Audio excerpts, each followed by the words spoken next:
Wow, what led me to become involved? Well, it's a very personal issue to me. First and foremost, my introduction to it was unfortunately the behavior of my father towards my mother. And so that was huge for me, and it was something, the stories were told to me in the family, but it was something I had never confronted him about. But when my mother passed in '97, we had a big brouhaha between he and I when I confronted him about it. My older brother, had always told me, don't ever put your hand on a woman, that was incredibly important.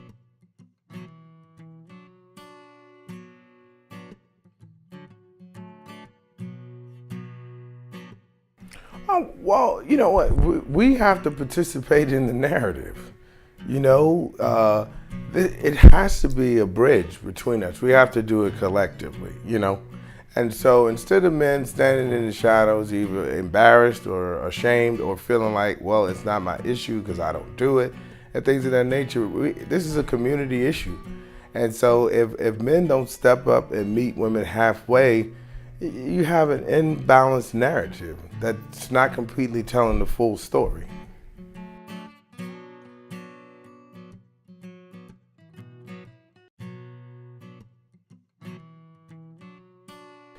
It's just so sad, man. The conditions and the things that we internalize and were taught. And I'm not laying it squarely on the British, but there was a lot of behavior going on that we did internalize and that they sanctioned because it was divisive to the African American family, which was part of the point.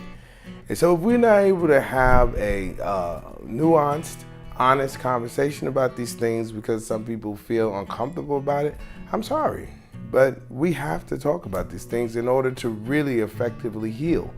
And that's one of the major things that I want African American men to be brave enough and to be honest enough with what's going on and recognize that you can step up and change. And I can't speak for a woman, but I certainly say if you step to the plate and admit you're wrong and apologize profusely and be willing to take, whatever punishments coming your way and redeem yourself, I think we're gonna have a better community, which is why I played that role on Law and Order Special Victims Unit. He had to go to jail at the end. I believe that. It's like, hey, dude, if you clock your woman like that, you wouldn't feel like I'll do whatever's necessary. I was wrong. And I wanna make it right. And I do love her, but I don't want anybody to think that we have some weird kind of love. She's showing unconditional love towards me. So in return, if it's punitive, can I accept that and move forward? Doesn't it make me a better man?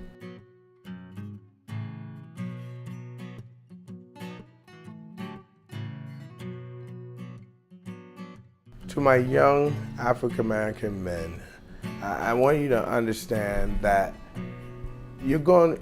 sometimes you're going to internalize things that it's not you.